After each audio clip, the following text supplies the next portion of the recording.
جو تلوار ہاتھ میں نکلی ہوئی تھی اس تلوار کو نیام کے اندر رکھ لیا،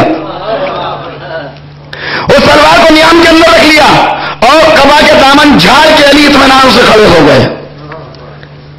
سپاہی قریب آنا شروع ہوئے، فوجیں اتنی قریب آ گئی کہ اب اگر تلوار چلائیں تو علی ضبط کے اندر آ جائیں. تلواریں الگ ہو گئی، حملہ کرنا چاہتے ہیں کہ دور کھڑے ہوئے ابن عباس نے کہا، امام حسن کے قریب گئے اور کہا مولا بس اب ہمیں دیر نہیں کرنی چاہیے، ہمیں اس سب کو مل کے حملہ کر دینا چاہیے، اس لیے کہ ایسا نہ ہو کہ شم امامت کفر کی بدلی میں گھر کے گل ہو جائے. بھائی اسے کہتے ہیں شجاعت. بہادر باپ کے بہادر بیٹے نے جواب دیا ابن عباس خاموش ہو جا، آج تو میرے بابا کی شجاعت دیکھنے کا دن آیا ہے.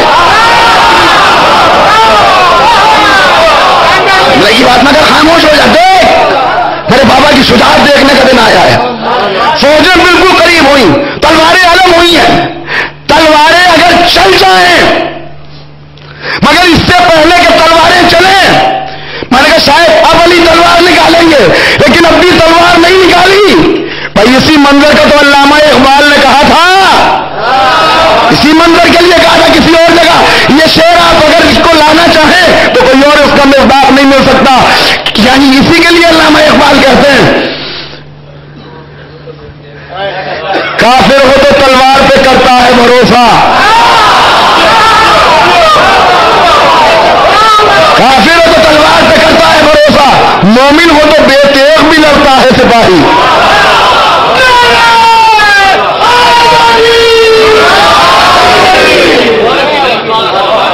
جیسے ہی مولانا نے دیکھا لشکر بالکل قریب آ گئے، میں نے کہا شاید اب علی تلوار نکالیں گے مگر تلوار نہیں نکالی.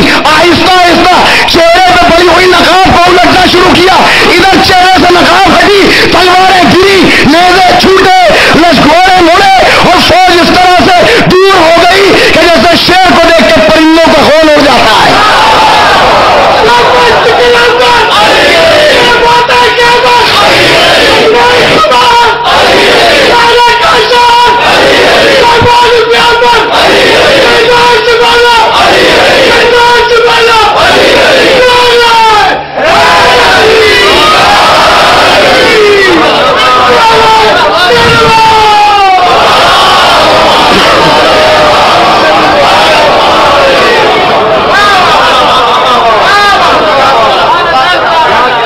مولا ضرورت کیا تھی؟ یاد رکھیے 25 برس کی خاموشی کا جواب علی نے صرف ایک لمحے میں دے دیا. اگر علی 25 برس سے خاموش تھے تو یہ نہ سمجھو کہ ذوالفقار پر زنگ لگ گیا تھا، قوت بازو میں کمی آ گئی تھی. دیکھو آج بھی علی اتنا ہی شجاع ہے کہ اگر صرف چہرے سے نقاب ہٹا دیتا ہے، صرف اگر چاروں طرف دیکھا تھا. بھائی عجیب بات ہے، اب بات آ گئی تو جملہ عرض کر دوں. یہ شان بس 2 ہی سپاہیوں میں نظر آئی، یہ شان تاریخ میں بس 2 ہی سپاہیوں کی دیکھی کہ جنہوں نے صرف اپنی نگاہ کے اوپر لشکر کو روکا ہو. یا صفین میں علی تھے یا کربلا میں عباس تھے.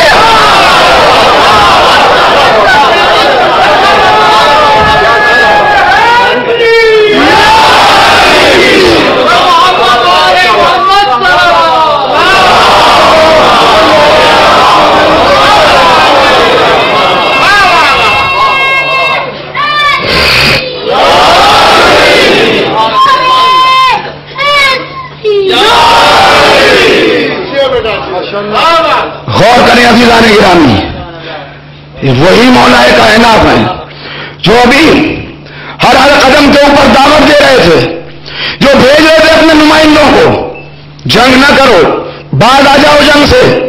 شاید اس علی کی بار بار دعوت دینے نے لوگوں کو یہ باور کرا دیا تھا کہ علی جنگ کرنا نہیں چاہتے، اس لیے کہ اوروں کی طرح میں نے کل آپ کی خدمت میں عرض کیا کہ کیسے کیسے جملے ہیں جو مولا نے کہے. مگر دوستو بس بہت توجہ،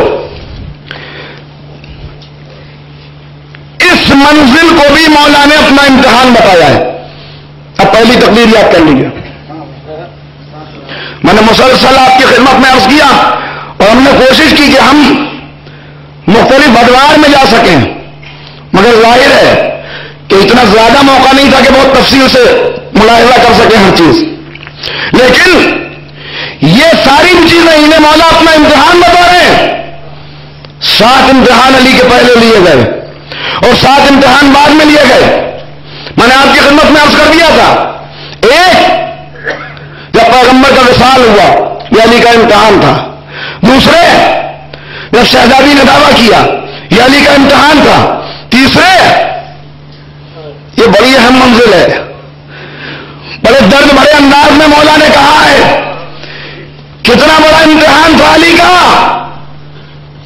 کہ علی کا نام ان لوگوں کے ساتھ لیا جا رہا تھا کہ جن کے ساتھ علی کا کوئی میل نہ تھا. اس سے زیادہ نہیں عرض کر سکتا. کہتا ہے یہ بھی میرا امتحان تھا. اور مولا فرماتے کہ کتنا بڑا امتحان تھا.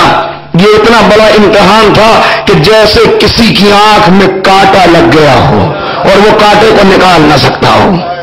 مولا کہتے ہیں کہ آگ سے زیادہ گرم غصہ تھا جسے میں پی رہا تھا. لوگ کہتے ہوئے نکل جائیں، باتیں کر کے چلے جائیں اور شیر خدا ہوتے ہوئے علی خاموش رہیں. یہی عدل پسندی جو علی کے نظام میں تھی وہی عدل پسندی علی کے کردار میں بھی تھی. ہر لمحے یہی عدل پسندی. اس کے بعد کہتے ہیں پھر میرے 3 امتحان. جنگ جمل میرا امتحان تھا، صفین میرا امتحان تھا، نہروان امتحان تھا میرا. امتحان نہیں ہوگا تو کیا ہوگا ذرا غور کریں آپ. بس میں آگے اپنی منزل کے اوپر. اب بہت اہم گفتگو ہے کہ جس کا آغاز صرف 15 منٹ کے اندر مجھے کرنا ہے. امتحان نہیں تھا تو اور کیا تھا؟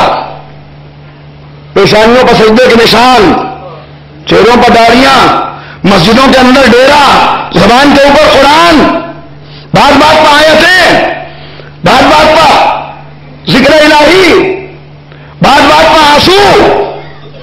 اور ایسے لوگ کھڑے ہوئے کہہ رہے ہیں معاذ اللہ علی آپ دین سے خارج ہو گئے.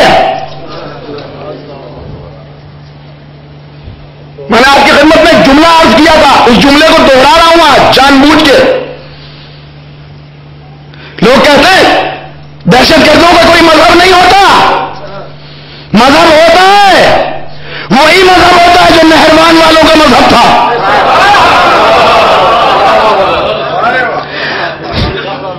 صرف پیشانی کے سجدوں پر نہ جائیے، چہرے کی داڑیاں نہ دیکھیے. پھر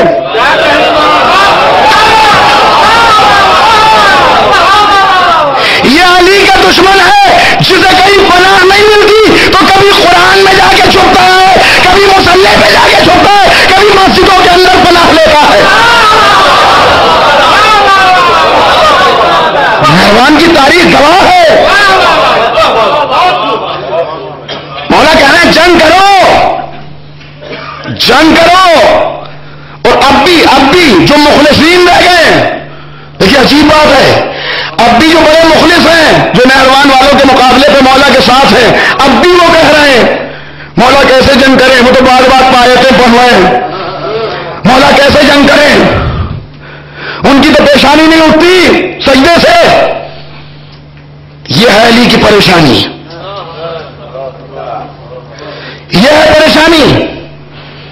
پھر جملہ دوہراؤں کرنے والا جو نئے سامعین ہیں ان کے لیے یہ ہے پریشانی کہ انہیں دور کا قرآن نظر آ رہا ہے مگر پاس کا ایمان نظر نہیں آ رہا.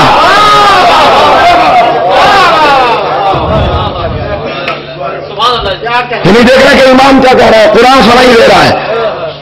اور علی کے علاوہ کوئی نہیں تھا کہ جو اس موقع کے اوپر یہ جملہ کہتا جو میرے آقا نے کہا جنگ کرو. ان کی زبان سے نکلنے والی آیتوں کو نہ دیکھو، قرآن ان کے حلق میں اٹک گیا ہے. اور اس کے بعد کہا میں کہتا ہوں جنگ کرو، انا قرآن الناطق